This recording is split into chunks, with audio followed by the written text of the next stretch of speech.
Hello everyone, I'm Kyle Turner with NEC Front Row, and we're here with our first edition of NEC On The Run. We're talking men's basketball with NEC Hoops guru Ron Ratner. I'm pumped, Kyle. I gotta say, it's been 2 months of non-conference play. League competition started last week, so let's get this going. All right, we're going to kick things off with some NEC headlines. All right, Kyle, we are 1 week into the NEC men's basketball season, but we are already down to 3 unbeaten teams. Those 3 are St. Francis Brooklyn, St. Francis University, and Fairleigh Dickinson.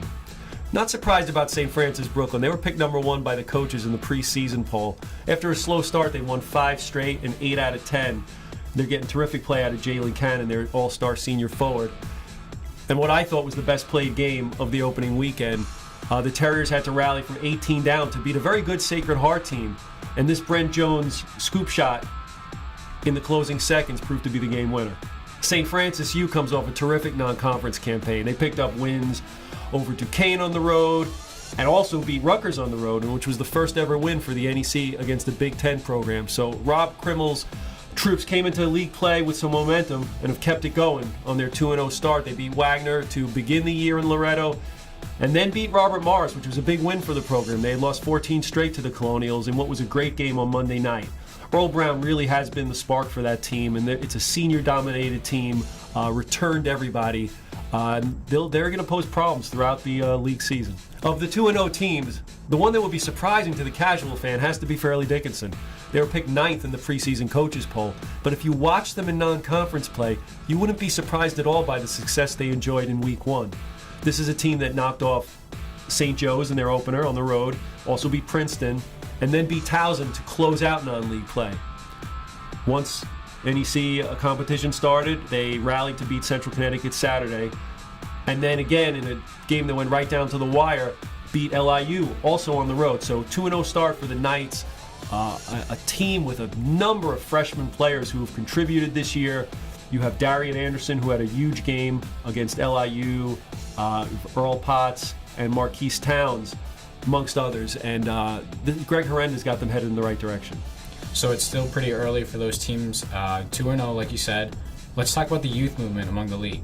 When last year ended and you looked at the players that graduated, and there were so many players so synonymous with this conference, and your Alex Francis's and all the Mount kids, the Julian Norfleet, Rashad Wag, your Jason Brickmans, your Kenny Ortiz, Carvel Anderson, there's so many more I'm probably missing, that you thought, well, this year you're going to see a lot of newcomers, and I don't know how the league's going to do this year. And it got off to a bit of a rocky start, but the teams started riding the ship towards the end of November and into December. It was a really good month for the NEC in December, and the thing you notice is it's a youth movement, but they've been thrown into the fire, and they're producing.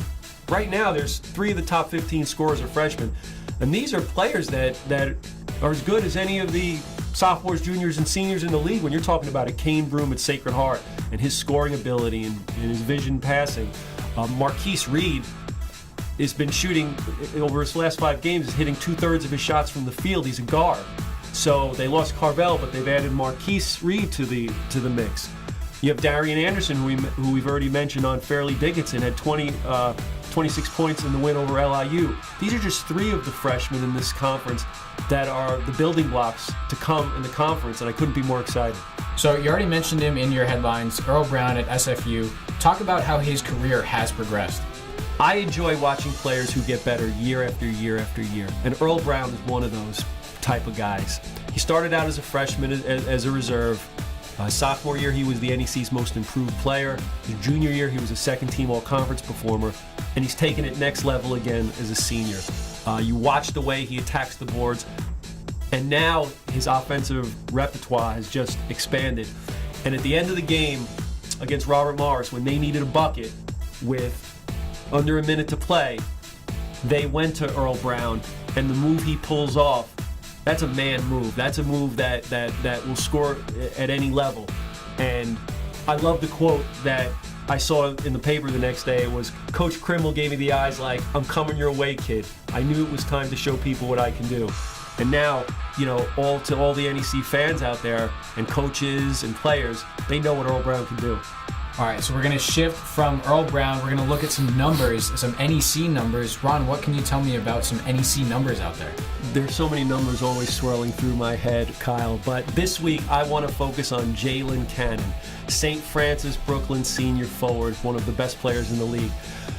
He's trying to rewrite the record books all over the place here this season, but I want to focus on his rebounding. He is now up to 9th all-time in the conference in rebounds. He has 938, and this puts him in rarefied air in this conference. He is 25 rebounds shy of moving into 8th place, held by Jamal Olasawir from LIU Brooklyn.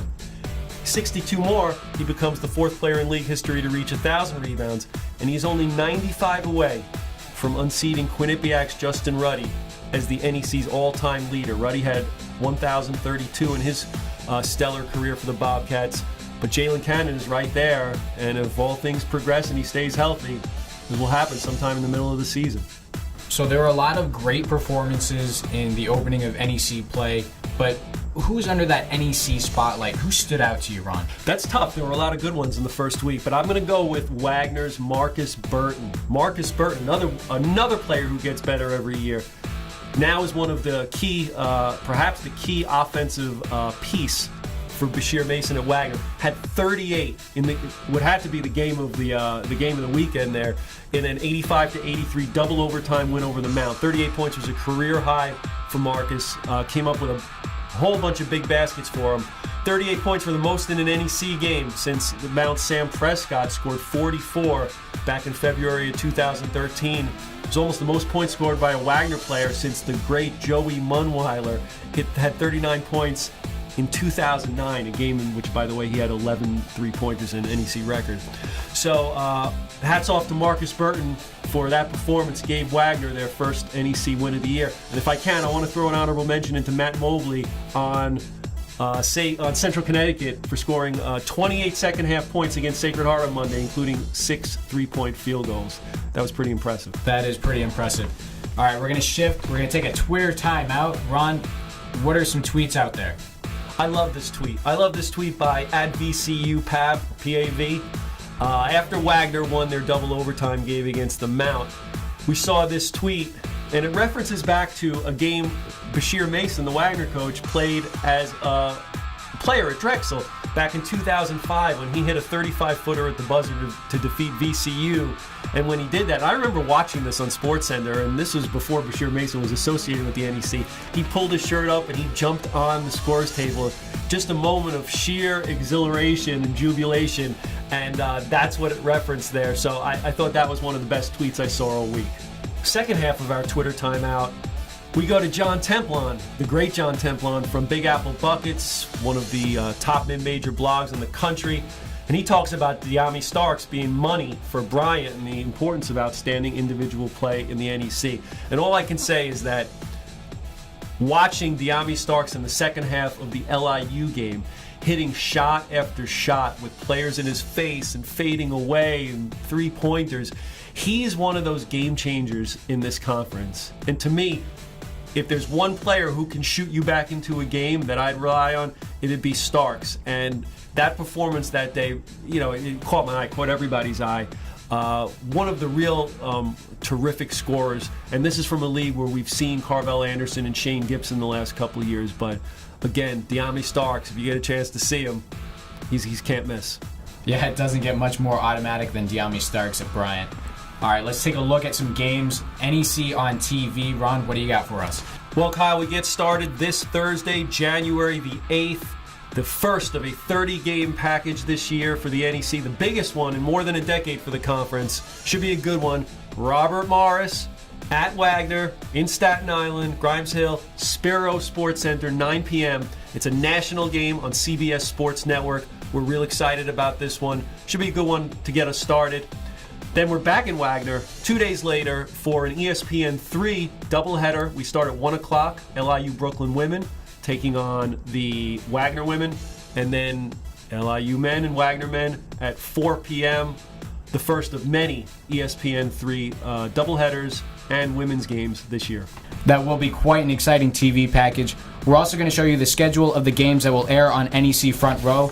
Remember that all these games can be viewed on necfrontrow.com free of charge, And iOS users can also download the NEC On The Run app on their phone or tablet in order to watch live events on NECFrontRow.com. For Ron Ratner, I'm Kyle Turner with NEC Front Row, and we'll be back next week with another edition of NEC On The Run Men's Basketball.